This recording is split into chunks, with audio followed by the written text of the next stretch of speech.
Hey there, hi there, hello everyone. Narujen here, and in this video I'm going to be going over the new update for Dauntless. So it's going to be the new Hunt Pass Prestige, the patch notes, the new weapon skins for the new Hunt Pass, and all that stuff.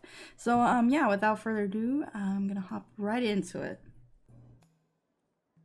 Alright, so the first thing I'm going to be going over is the Hunt Pass Prestige. Now, I have not looked over this yet, so everything I'm going to be reacting to. Hunt Pass Prestige launches alongside XP and bounty improvements. With a Scorched Earth update on March 19th, we'll be expanding the ways that you can earn Hunt Pass experience, retuning a number of bounty objectives, and launching the Vault, a new way to earn rewards after Hunt Pass level 50. Well, first thing I think of when I hear Vaults would be like when the last two Hunt Passes, when you reached the end and you were paying for the Elite, you got extra items from past Hunt Passes.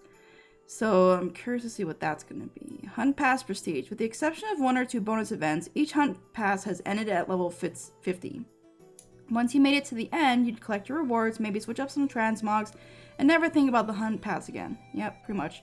But with the introduction of Hunt Pass Prestige, we're extending Hunt Pass rewards beyond level 50.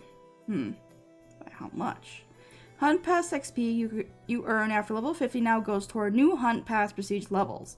Each Prestige level you complete will earn you Vault Coins, a new currency created specially for Prestige players. If you're playing on the Hunt Pass free track, you'll get 1 Vault Coin per Prestige level. Upgrade to Elite and you'll get an additional 4 Vault Coins per level for a total of 5. That's nice, so they're rewarding players that don't pay for the Elite, but they reward people who do, so that's cool. The Vault. Once you've earned some Vault Coins, you'll want somewhere to spend them. That's where the Vault comes in. This prestigious new store, accessible from the Hunt Pass screen, is the place to acquire hard-to-find items from previous Hunt Passes. That means everything from full cosmetic armor sets to rare emotes and weapon skins. And funny enough, literally everything on here I've already gotten, but that's really cool that they are allowing that. Now, I've been on the fence before when it comes to them bringing back stuff from previous Hunt Passes, because I wondered, like, it was mostly stuff from, like, Hunt Passes when they were still in beta or alpha, and, like, I'm pretty sure it was beta, and the players from back then, I wondered if they had a problem with them basically giving away the stuff they paid for free, but it seemed like nobody was complaining, so it just, I didn't care afterwards. So that's cool though, that you're able to earn stuff. If you're on the free track, you'll be able to choose from a selection of 3 classic items, while slayers who own the current elite track will have access to an additional 2 items for a total of 5. And if you're not feeling the current selection, give it some time, we'll be rotating in new treasures each week. Okay. Hunt Pass improvements. Hunt Pass Prestige isn't the only thing changing with Hunt Pass. We're also working to make it faster to get to level 50. How? With 2 new sources of Hunt Pass XP and improved tuning on bounties. New XP sources. Starting on Thursday, March 19th, you'll be able to earn Hunt Pass XP just by going on hunts. That means that every pursuit, patrol, escalation, or trial you complete, minus those 2 easy lesser behemoth hunts, makes sense, will help you progress toward your next Hunt Pass level. How much experience will you get for each hunt? That depends on how much you're willing to push yourself. Tougher hunts, trials, heroic plus patrols will reward you more Hunt Pass XP than easy ones, as it should. Because with the current bounty system and everything, it didn't matter what patrols you went on, whether it was lesser behemoths or heroic plus. So I think a lot of people went with escalations and lesser behemoths. Blaze patrols, regular behemoth pursuits, so it's usually in your best interest to choose something challenging. Okay. But I can't even do dire patrols yet, you might be thinking. How can I compete with slayers who are out there rolling heroic plus? We've got you covered. With a Scorched Earth update, you'll also be able to earn Hunt Pass XP from campaign quests. And not just a tiny bit. Each quest you turn in will grant you 100 XP, enough for a full Hunt Pass level. Wow. That's really good. Bounties and tokens. So how do bounties play into all this? With 2 new sources of Hunt Pass experience in play, quests, and hunts, we'll be tuning down the number of bounty tokens you get each Hunt Pass.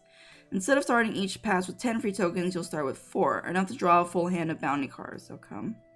Tokens will no longer drop from behemoths either. Why? Because balance. With the potentially unlimited supply of Hunt Pass XP from hunts, you won't need all those bounties to get to level 50, plus you'll still be getting 2 free tokens per day. Now that I like, that the fact that like you don't have to grind hunts to hopefully get a token, because there were times I went through 5 to 8 hunts and I didn't get a single one, and then I would and these were like I heard that tougher behemoths dropped them more often. That wasn't the case. I was going for tough behemoths and barely getting any. I would go for like lesser behemoths, and it seemed to be more common, which was weird.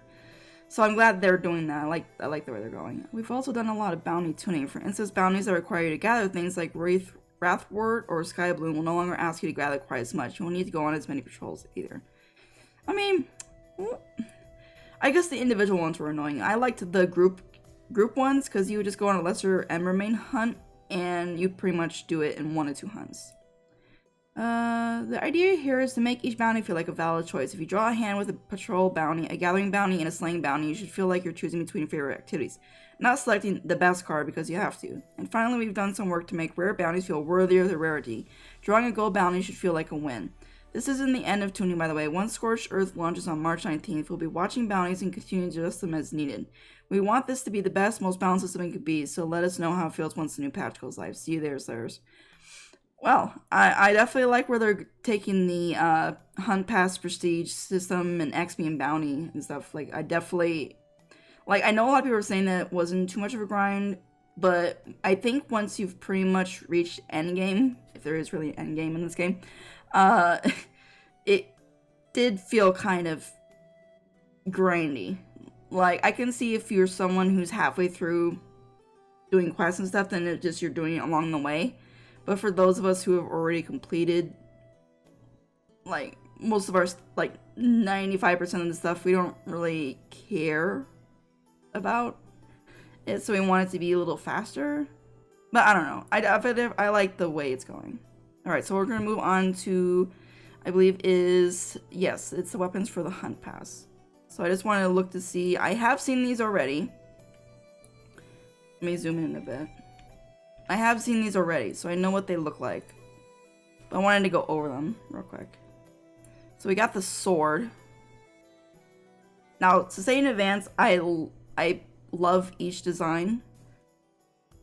And I like the inspiration that it's after what looks like birds of prey.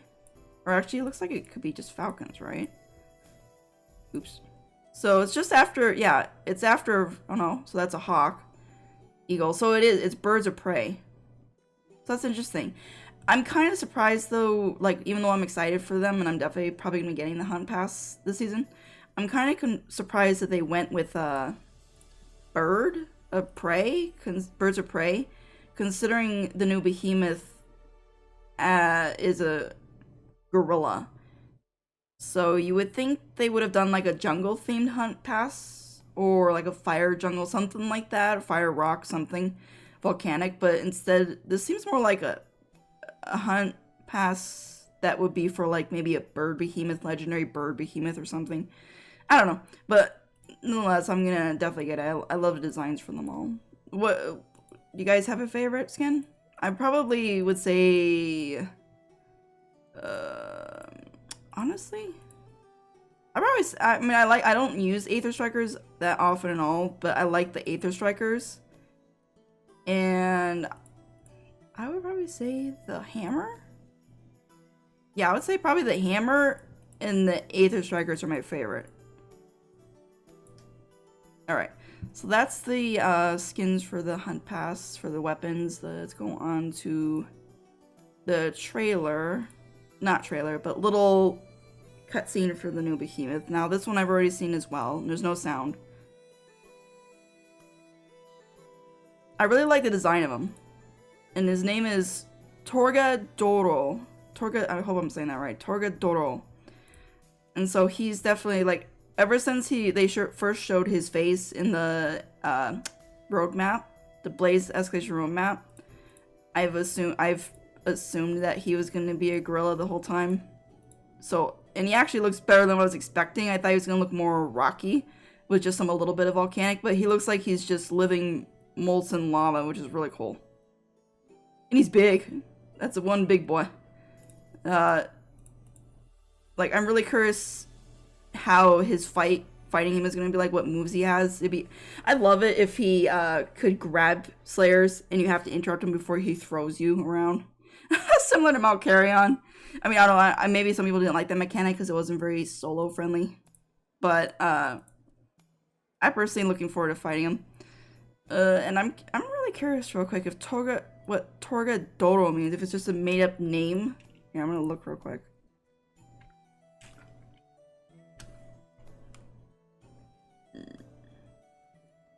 Yeah, Toradora, that's not exactly what the same thing. Let's try a translator. I bet you it's just a made up one. Wait. Esperanto detected. English Torgador. What the heck is Torgador? Okay, so we get that Torgador in English is Torgadoro is Torgador, and Torgador, it means in English Okay. What does Torgador mean?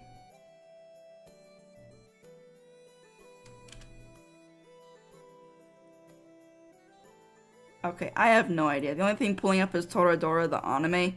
So, if any Dauntless developers see this, please tell me if this was just a made-up name or if it's actually inspired, because it's saying it's Spanish, but then nothing pulls up. So, yeah. Alright, so we're gonna move on to the patch notes. Alrighty. These don't they're kind of long. Let's see. Release 1.2.0. New to Dauntless. New escalation. Scorched Earth has arrived. Our new escalation brings new amps, new Behemoth variants, and an all-new King of the Hill. Ascends the volcano to face Torgadoro, the biggest behemoth yet. Hunt Pass. The new Hunt Pass searing challenge has arrived in Ramsgate. The Blaze Hawks know a thing or two about surviving the fire. The Vault. Players, okay, so we already heard about the Vault. Move lifts. The move list has been updated and reworked to show more information about combos, weapon specs, and variants. Access the move list on console from the main menu or by hitting L on PC. Daily login cores. Getting your free daily login core from the store will now grant you new rewards. Cores reward a small amount of rams, elemental orbs, arcstone, patrol chests, bounty tokens, or tonics. There's even a small chance of receiving vault coins or an emote. Wow. That's... what? Huh, I wasn't expecting a free emote. Or vault coins, like, that's really nice. Tips. Loading screens now have handy tips for you to read while waiting. Okay. I hope it doesn't block out the loading screen too much, because another certain game has that problem and people wish they could turn the tips off, because once you're a veteran, it's kind of like, I think we know what to do. Balance changes. Aether's, okay. Aether Strikers. Titans Crash, special toll damage reduced to 1,000, down from 1,200. Really do much to it though. I would think its overall damage should be tuned down, should it not? Not just Titans Crash. I don't know. We'll see when the update comes out.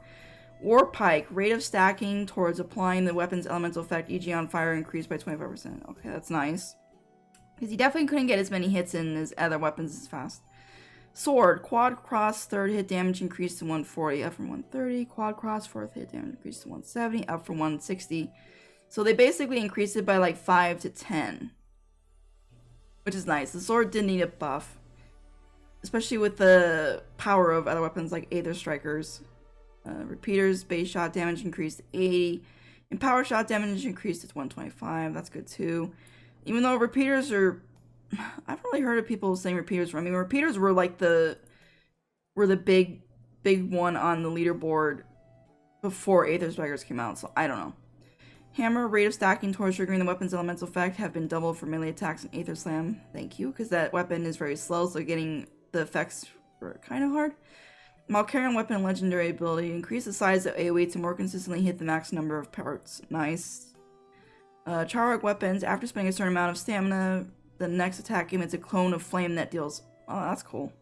I'm glad they added a special ability to that, because I feel like most of the weapons need something like that. Stormcloud weapons. After dodging through an attack, attacks grant 100% bonus meter for a time period. Buff duration of rank 1 to 6 to 10. Huh. Okay. Koshai weapons. Unique effect triggers after 4 seconds of not dealing damage, down from 6 seconds. Bonus damage increased to 50%. That's nice. Riftstalker weapons. Each Shadow Aura provides 2.25% bonus damage, down from 2.5% at max rank. Did the Riftstalker weapons need a nerf? I mean, I never felt them being overpowered. Like, I don't know how to feel about that. I mean, I feel like they didn't need the nerf. Okay. Helion weapons. Unique effect now deals 75, 150, 220 down from 100. Ranks 1 to 6 to 10. Chain blades, 11 hits required, trigger passive, up from 10. Hammer and axe, 5 hits required to trigger passive, down from 6. Did they do this because of the new escalation? I don't know. I mean, Helion and weapons didn't feel OP to me either. They felt pretty balanced. Boris weapons, unique effect now deals... Okay, so they buffed Boris weapons. 3 sprites free during special. Warp breakdown generates 1 sprite per second for 16 triggered on both.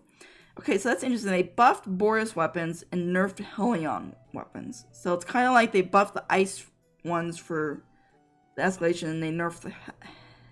That doesn't make sense. It feels more like to me they should have left the Helion weapons alone and buffed the Boreas ones so they felt as strong as... Because I haven't cared for the abilities of the Boreas weapons because Helion felt stronger.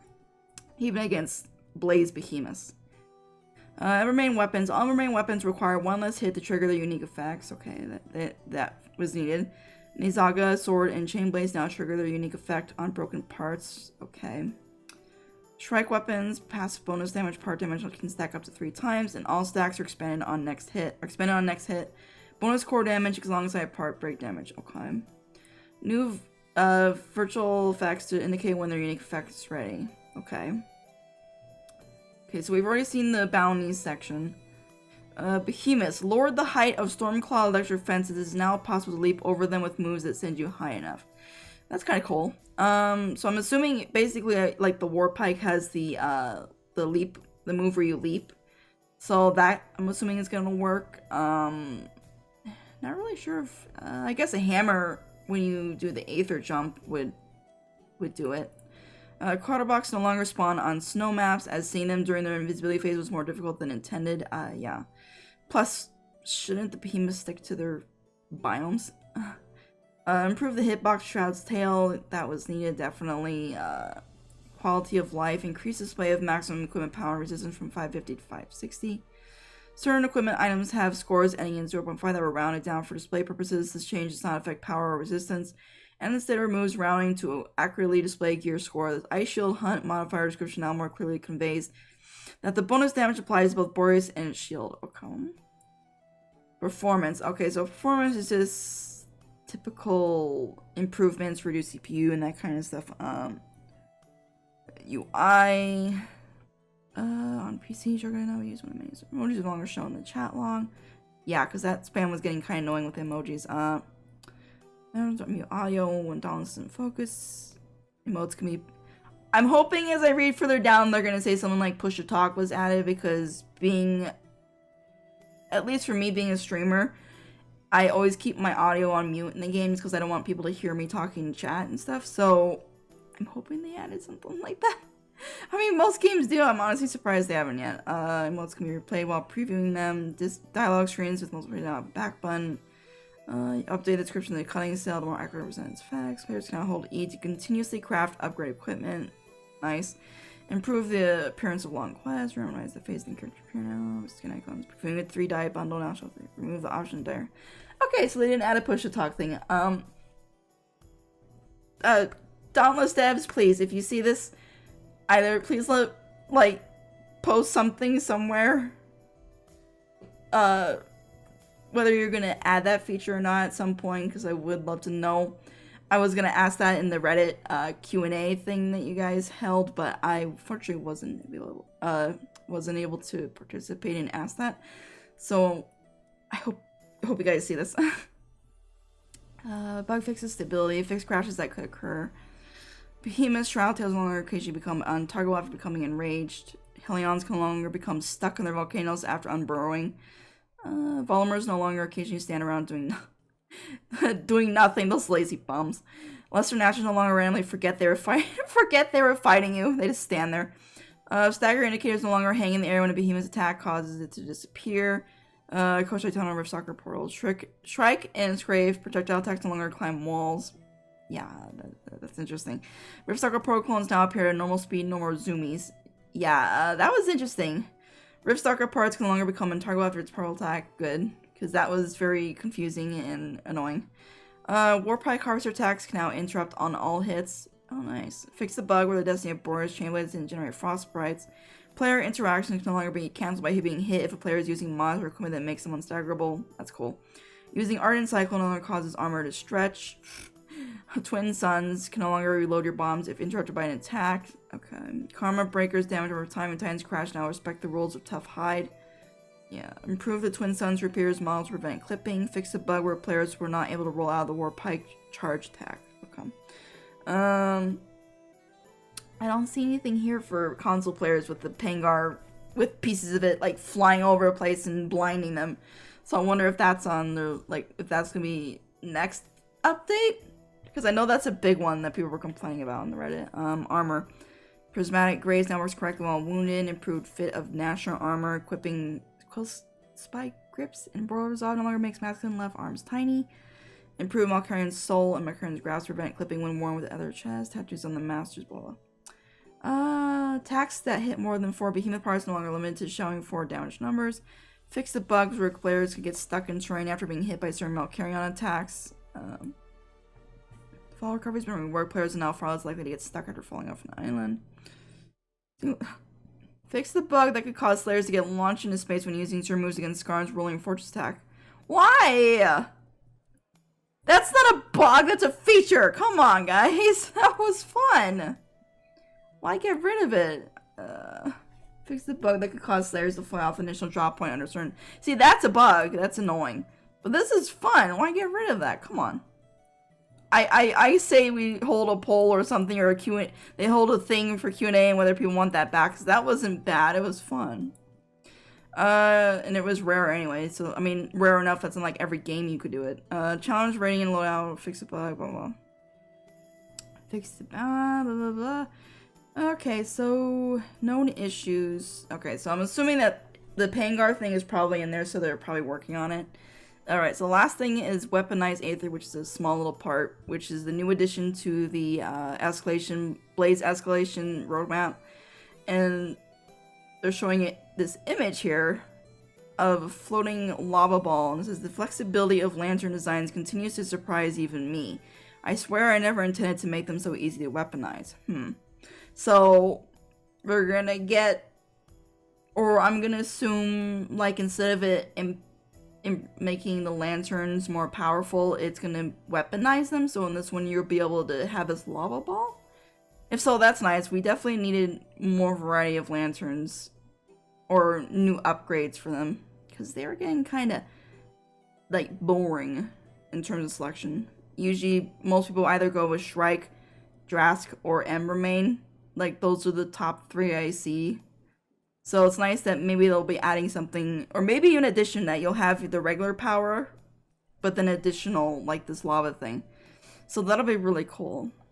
But yeah, I think that's gonna be it for this video. But thank you so much for watching. I love you, and I hope you guys have an amazing morning, afternoon, or night. Be seeing you in the next video.